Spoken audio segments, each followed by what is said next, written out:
Today, on TOK History, we sat down with Brenda Lee Pearson. Brenda works for a social and gender inclusion nonprofit in Washington, D.C. We sat down to get her views on religious extremism and how it affects your position. My name is Brenda Lee Pearson. I am the practice director for gender equity and social inclusion for Palladium, which is a international consulting firm that does development work in about 120 countries for the U.S. government, specifically the State Department, U.S. Agency for National Development, What do you classify as an extremist religion? refugees, which in turn create vulnerable populations that put pressure on society. To deal with extremist religions in your line of work? Can you provide any examples? In Uganda, for example, I'm working with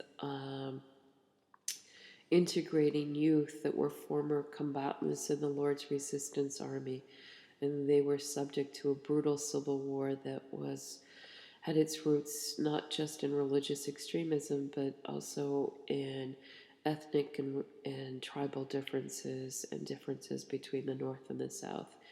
In Afghanistan, I'm working with programs to help women enter the agricultural workforce. And as you know, Afghanistan was the site of an extremist religion or a practice of the Taliban to take the religion of Islam to a very extremist interpretation. I also work with other extremist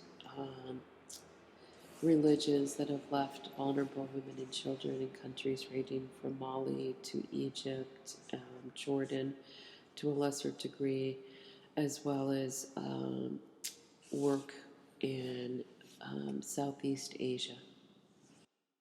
What do you think attracts people to these groups? Well, I think there's a number of reasons. A lot of it depends upon the ability for marginalized people to have an opportunity to receive an education, to be able to access health care, or to have viable job opportunities. In many of the societies where extremism takes hold, it's because there's a very small elite that control almost all of the resources and make decisions. So religion is often a way for people to find solace or comfort in bearing through a terrible situation where they may not have food, they may not have access to water or shelter, and they have no future for their children. So Is there any difference between women inside the group and women outside the group? Why do you think women are always considered the weakest link in these religions? Would you say that women are the most affected by extremist religions? What are some ways that your line of work tries to prevent these mistreatments? Are there any extremist groups that don't mistreat women? Do you know of any extremist religion that are run by women? Why do you think that is? How are women treated by these religions? Can you think of any non-extremist religions run by women?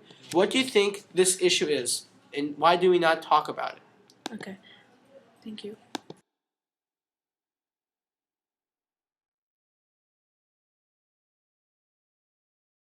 How do these groups affect women? How are women treated by these groups?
How are women treated by these extremist groups? Well, in one of the most recent deplorable examples, when ISIL captured the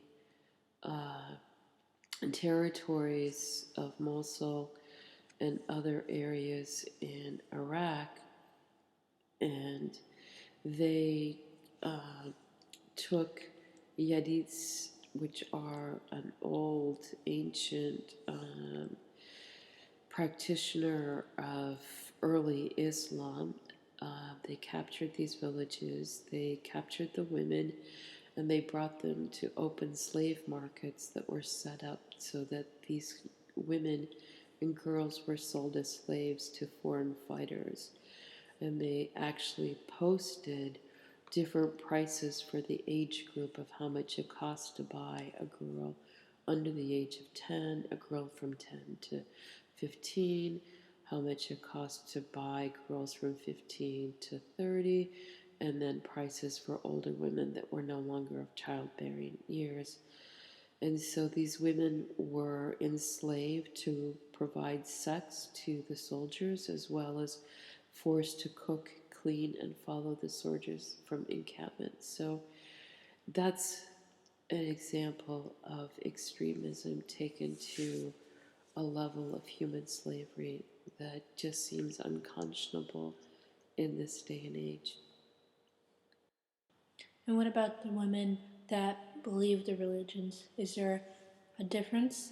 Are they treated better?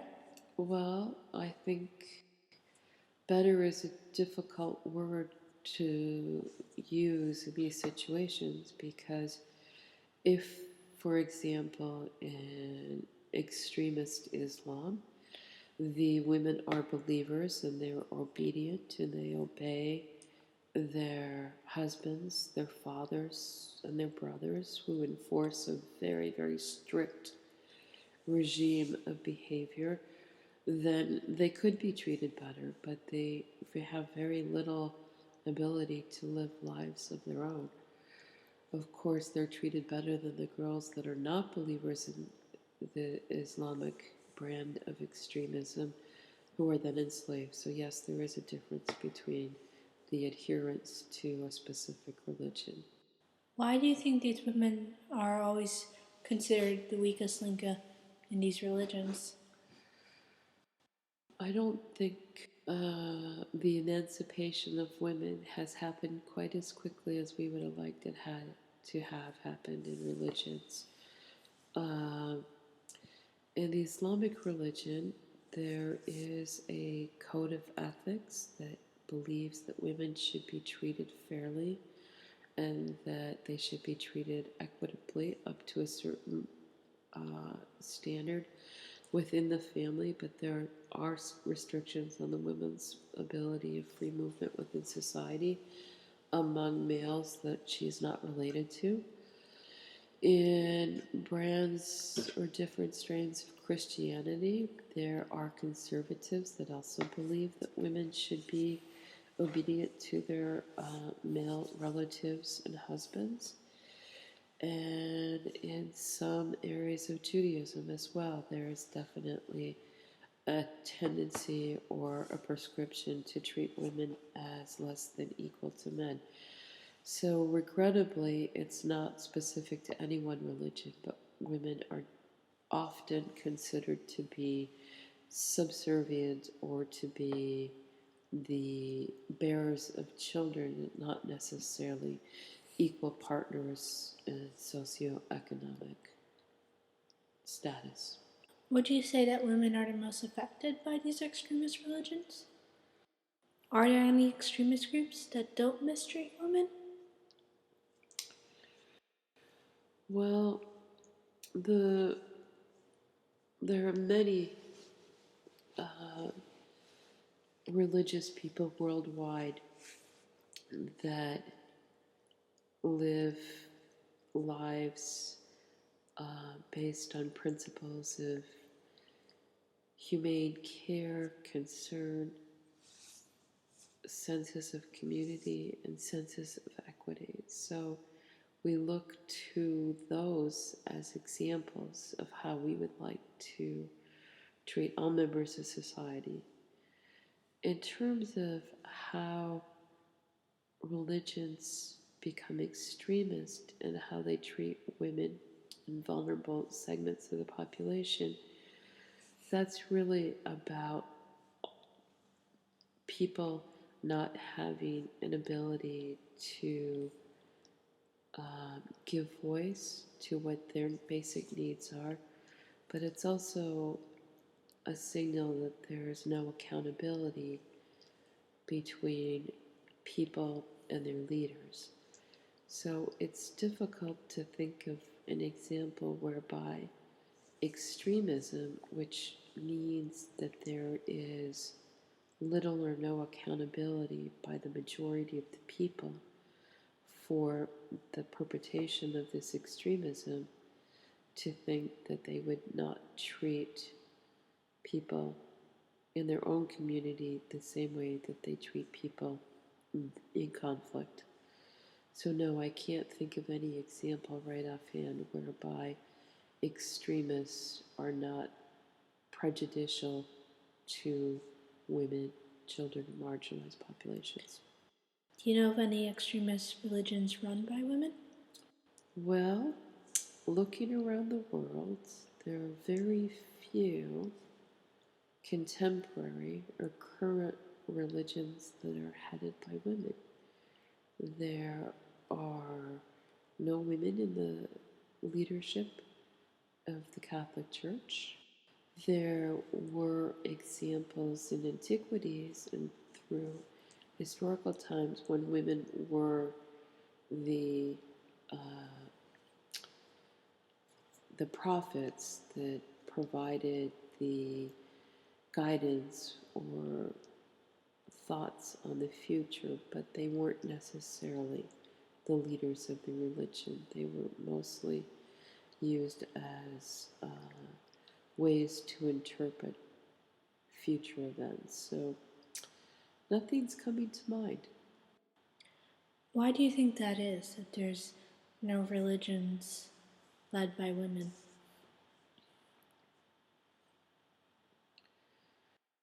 Well, that's a very big question.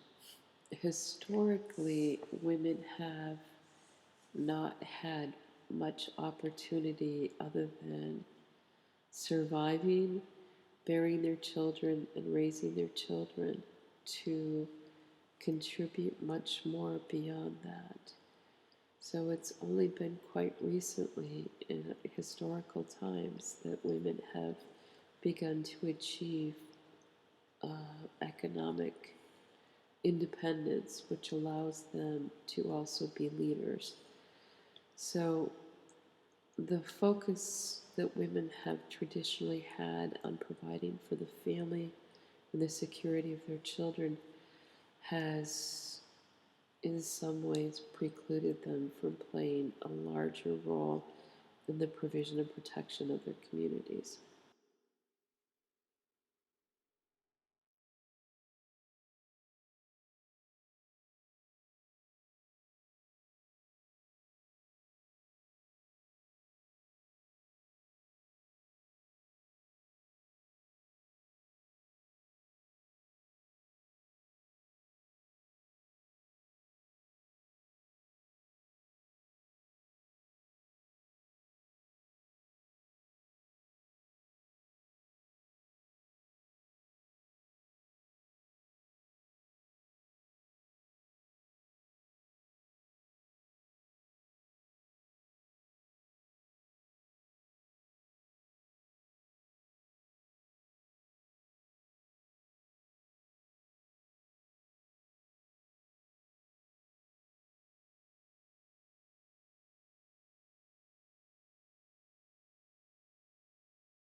The second part of your question is about how women or girls or other marginalized populations are treated by extremist soldiers once they're captured, kidnapped, and enslaved.